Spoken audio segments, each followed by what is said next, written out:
నమస్తే అందరికీ. ముందు వీడియోల్లో మన సుఖదుఖాలకు కారణమేంటి? ఆధ్యాత్మిక పురోగతికి గురువు ఎంత అవసరం?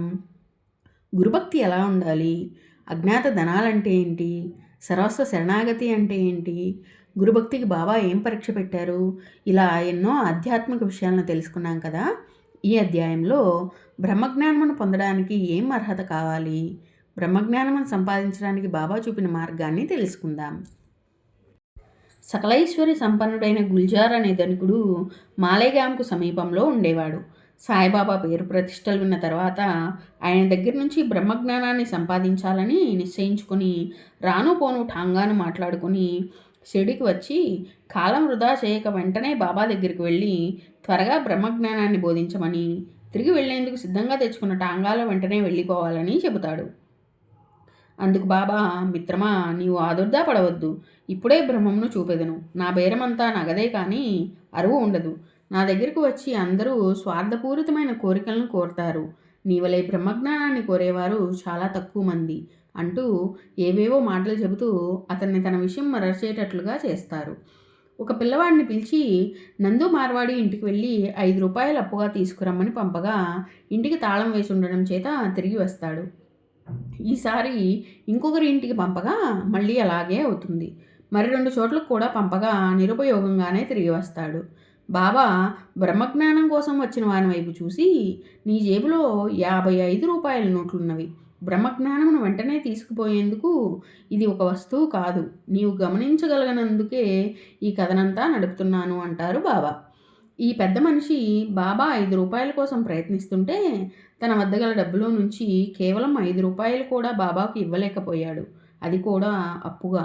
అలాంటి పిసినారికి బ్రహ్మజ్ఞానం ఎలా బోధపడుతుంది? బాబాకు డబ్బు ఇవ్వకపోగా బ్రహ్మజ్ఞానం కోసం తొందర పెడుతున్నాడు. ఎక్కువ ఆలస్యమైతే టాంగా బాడుగు పెరిగిపోతుందనే భయం అతనికి. అప్పుడు మళ్ళీ బాబా తన ప్రసంగాన్ని అతనితో ఇలా సాగిస్తారు. ఓ మిత్రమా, బ్రహ్మజ్ఞానం అనగా ఆత్మసాక్షాత్కారమే. ఆత్మకు బ్రహ్మకు భేదం లేదు. జీవుడే దేవుడు. ఈ శరీరంలో గల ఆత్మను దర్శించాలంటే 5ంటిని భగవంతునికి సమర్పించాలి. అవి పంచప్రాణములు, పంచేంద్రియములు, మనస్సు, బుద్ధి, అహంకారం. ఇవన్నీ మనిషికి అంతర్గతంగా ఉండేవి. బహిర్గతంగా ఉండే సంపదను పరిత్యజించడం చాలా తేలిక. అంతర్గతమైన ఈ 5 విషయాలను త్యజించడం చాలా కష్టమైన విషయం. పదునైన కత్తి అంచుపై నడవడం లాంటిది. బాహ్య వస్తువులనే వదలలేని వారు పూర్తిగా వ్యామోహంలో ఉన్నట్లుగా అర్థం. అలాంటి వారికి అంతరంగికమైన ఈ 5 విషయాలు అర్థమే కావు.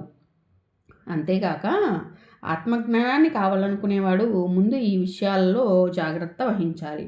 అవి 1 మోక్షము లేక ప్రాపంచిక బంధాల నుంచి స్వేచ్ఛ పొందాలనే తీవ్రమైన కోరిక ఉండాలి. 2 ఇహలోక విషయాలపైన, పరలోక ఆశలపైన కూడా విసుగు, విరక్తి కలగాలి. 3 మానవుని ఇంద్రియాలు ఎప్పుడూ శరీరానికి బయట గల విషయాలను చూచినట్లు అలవాటు పడినవి. వాటి దృష్టిని బయటి వస్తువు సముదాయాల నుంచి వేరు చేసి కేవలం శరీరం లోపల గల ఆత్మను తదేక ధ్యానముతో చూడగలగాలి. 4 చెడు దుర్మార్గపు దారుల నుండి బుద్ధిని మరల్చలేక మనస్సును స్థిరపరచుకోలేనప్పుడు జ్ఞానం వలన కూడా ఆత్మసాక్షాత్కారం పొందలేరు. 5 సర్వకాల సర్వావస్థలయందు సత్యం పలుకుచు, తపస్సు చేయుచు, లోన చూచుచు బ్రహ్మచారిగా ఉండవలెను. 6 సంతోషమును కలిగించు వానికంటే మేలు కలిగించు వానినే మానవులు కోరుకోవలెను. ప్రాపంచిక విషయాలు సంతోషాన్ని కలిగించును, ఆధ్యాత్మిక విషయాలు మేలు కలిగించును. తాత్కాలికమైన సంతోషం కన్నా శాశ్వతమైన మేలు కలిగించు ఆధ్యాత్మిక విషయాలనే కోరుకోవలెను.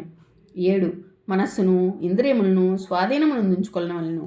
అట్లుగాక ఇంద్రియ సుఖముల వైపు మనస్సును పోనిచ్చినా అది బుద్ధికి కూడా అదే విషయాన్ని అప్పగించి ఆలోచింపజేయును. ఇక ఆధ్యాత్మికానికి తావుండదు. 8 మనస్సును పవిత్రపరచవలెను.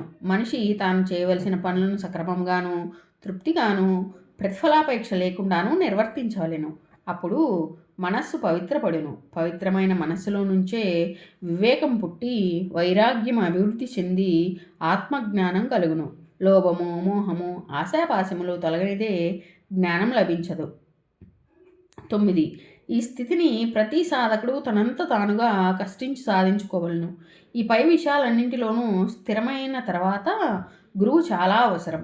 ఆ గురువు తాను స్వయంగా ఆత్మజ్ఞానమును పొందినవాడై ఉండవలెను.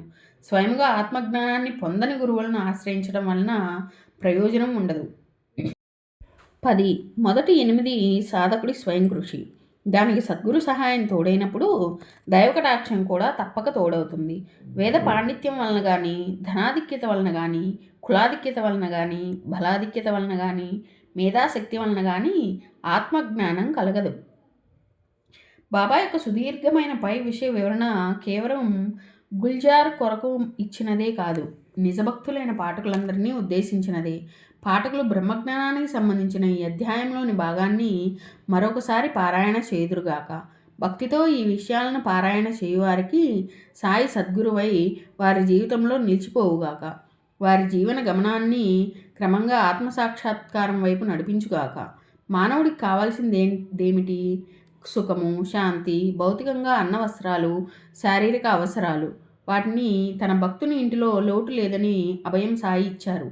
కాబట్టి ఈ పాఠకులైన భక్తులు ఈ మిథ్యా ప్రపంచంలో అన్న వస్త్రాలకు, పేరు ప్రతిష్టల కొరకు ప్రయాసపడి జీవితాన్ని వృధా చేసుకోకూడదు. ప్రాపంచిక బంధాలైన తల్లి, తండ్రి, అన్నా, తమ్ముడు, భార్యాభర్త, ఈ బంధాలు ఈ జీవితం వరకే పరిమితమైనవి. కానీ సాయితో సంబంధం జన్మ జన్మలకు విడివడందిగా ఉండి మనకు క్షేమకారిగా ఉంటుంది.